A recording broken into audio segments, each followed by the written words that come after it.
Was she safe? She set out alone with her newborn baby into the wilderness, a rocky and wooded habitat for bears and bad men.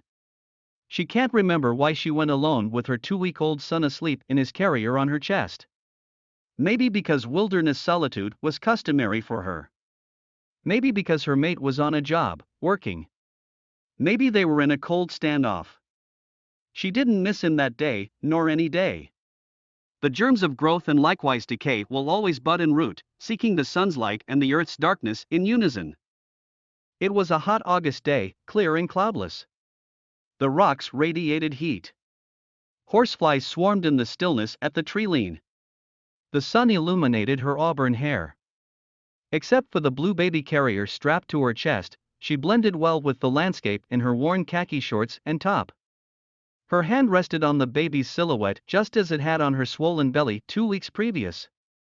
A small knapsack carrying a knife, jacket, water, carrots, apple, and now diapers, hung on her back. Her son would be fed from her breast. She moved as surely as a deer in a cedar grove. Soon the cars and people were out of sight. She tuned into the whisper of the breeze sifting through the pine trees, their tips swaying playfully, their cushiony boughs elbowing each other, softly tracing the flight of each wisp of air. Time stopped counting its familiar beats, came to a standstill and opened its door to the pure and vast machinations of the moment.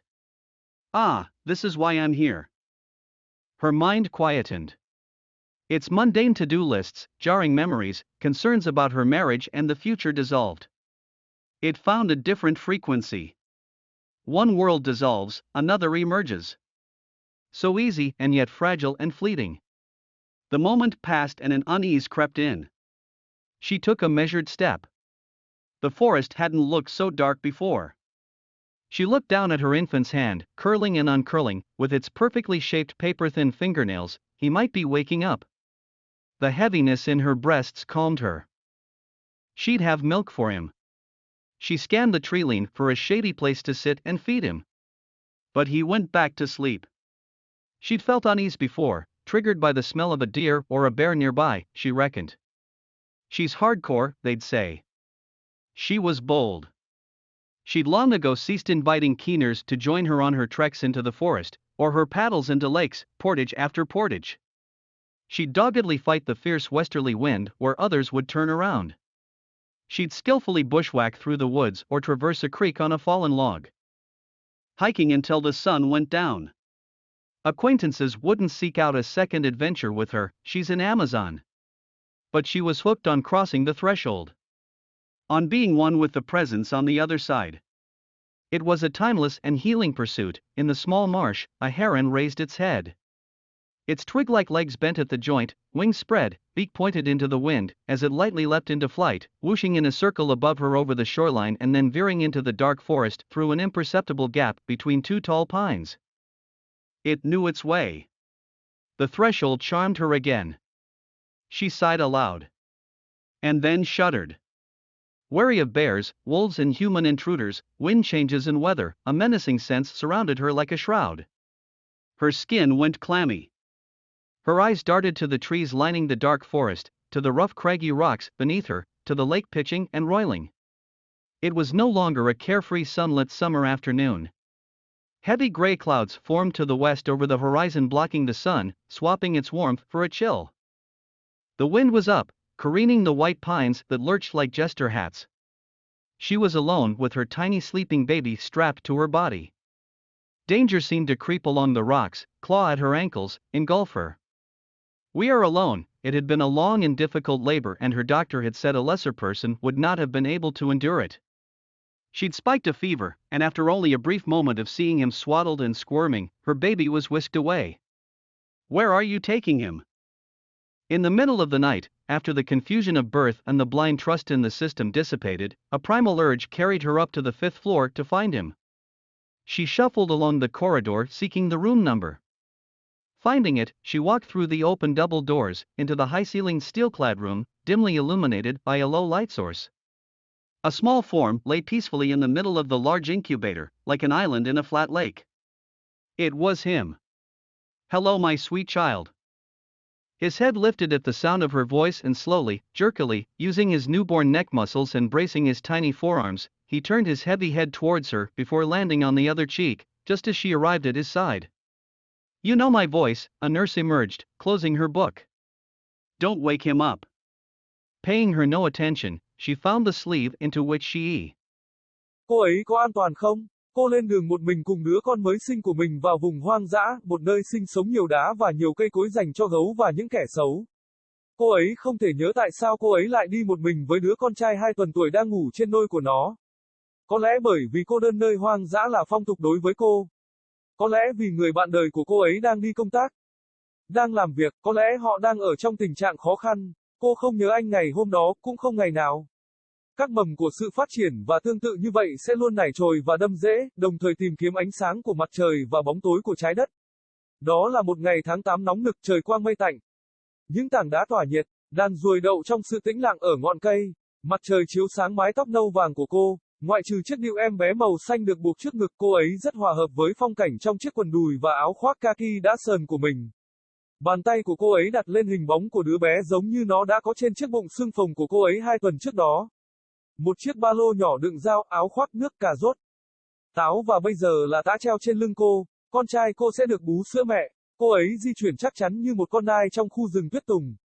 Ngay sau đó xe và người đã khuất bóng. Cô hòa mình vào tiếng gió rì rào lướt qua những rặng thông, đầu của chúng đung đưa tinh nghịch, những quả đệm của chúng túc cùi trỏ vào nhau, nhẹ nhàng theo đường bay của từng làn không khí.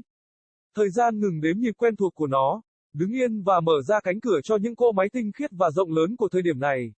À, đây là lý do tại sao tôi ở đây. Tâm trí cô lặng đi, danh sách việc cần làm trần tục của nó, những ký ức chói tai, những lo lắng về cuộc hôn nhân và tương lai của cô đã tan biến.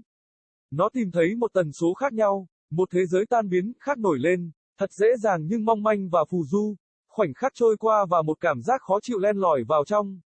Cô ấy đã bước một bước dài, khu rừng trước đây trông không tối như vậy. Cô nhìn xuống bàn tay của đứa trẻ sơ sinh của mình, co quắp và không bị biến dạng, với những móng tay mỏng như giấy được tạo hình hoàn hảo. Anh ấy có thể đang thức dậy, sự nặng nề trong bầu ngực khiến cô bình tĩnh. Cô ấy muốn có sữa cho anh ấy. Cô lướt trên ngọn cây để tìm một chỗ râm mát để ngồi và cho anh ăn. Nhưng anh ấy đã ngủ tiếp. Trước đây, cô ấy đã cảm thấy không thoải mái, kích hoạt bởi mùi của một con hươu hoặc một con gấu ở gần đó, cô ấy tính toán. Họ nói rằng cô ấy là một người khó tính. Cô ấy đã táo bạo. Từ lâu, cô ấy đã không còn mời những người quan tâm tham gia cùng cô ấy trong những chuyến đi bộ vào rừng hoặc chèo thuyền xuống hồ. Hết chuyến này đến chuyến khác, cô ấy kiên cường chống chọi với cơn gió Tây dữ dội, nơi những người khác sẽ quay đầu lại. Cô ấy khéo léo đi bụi trong rừng hoặc băng qua một con lạch trên một khúc gỗ bị đổ, đi bộ đường dài cho đến khi mặt trời lặn. Những người quen sẽ không tìm kiếm một cuộc phiêu lưu thứ hai với cô ấy. Cô ấy là người Amazon, nhưng cô ấy đã bị cuốn vào việc vượt qua ngưỡng cửa. Trên là một với sự hiện diện ở phía bên kia, đó là một cuộc theo đuổi vượt thời gian và chữa lành. Trong đầm lầy nhỏ, một con diệc ngẩng đầu, đôi chân giống như cành cây của nó uốn cong ở khớp nối, đôi cánh dang rộng, mỏ chĩa vào gió, khi nó lao nhẹ vào bay vù vù theo vòng tròn phía trên người cô qua bờ biển rồi bay vào khu rừng tối qua một khe hở không thể nhận thấy giữa hai cây thông cao. Nó biết cách của nó, ngưỡng lại quyến rũ cô thở dài, và rồi dùng mình, mặc cảm với gấu, sói và những kẻ xâm nhập của con người, sự thay đổi của gió và thời tiết, một cảm giác đe dọa bao quanh cô như một tấm vải liệm. Da cô ấy trở nên sần sùi, đôi mắt cô nhìn vào những tán cây bên trong khu rừng tối tăm, đến những tảng đá gồ ghề hiểm trở bên dưới cô, đến mặt hồ nước đổ ầm ầm và lăn tăn. Không còn là buổi trưa hè ngập nắng vô tư, những đám mây xám xịt dày đặc hình thành ở phía tây trên đường chân trời chắn ngang mặt trời, đổi hơi ấm của nó để lấy một cái lạnh. Gió nổi lên, làm tung bay những rặng thông trắng lay lắt như những chiếc mũ của thằng hề. Cô chỉ có một mình với đứa con bé bỏng đang ngủ say trên người. Nguy hiểm dường như len lỏi theo những tảng đá, cào vào mắt cá chân cô, nhấn chìm cô. Chúng tôi đơn độc, đó là một cuộc chuyển dạ dài và khó khăn và bác sĩ của cô đã nói rằng một người thấp hơn sẽ không thể chịu đựng được. Cô ấy đã lên cơn sốt và chỉ sau một khoảnh khắc ngắn ngủi khi nhìn thấy anh ta quấn tã và vặn vẹo, đứa con của cô ấy đã bị đánh bay đi. Bạn đang đưa anh ta đi đâu? Vào nửa đêm, sau khi sự hoang mang của trời sinh và sự tin tưởng mù quáng vào hệ thống tan biến, một sự thôi thúc nguyên thủy đã mang cô lên tầng 5 để tìm anh ta. Cô lê bước dọc hành lang để tìm số phòng. Tìm thấy nó, cô bước qua cánh cửa đôi đang mở, vào căn phòng có trần cao bằng thép, được chiếu sáng lờ mờ bởi một nguồn sáng yếu. Một hình hài nhỏ bé nằm yên bình giữa lồng ấp lớn, giống như một hòn đảo trong mặt hồ phẳng lặng.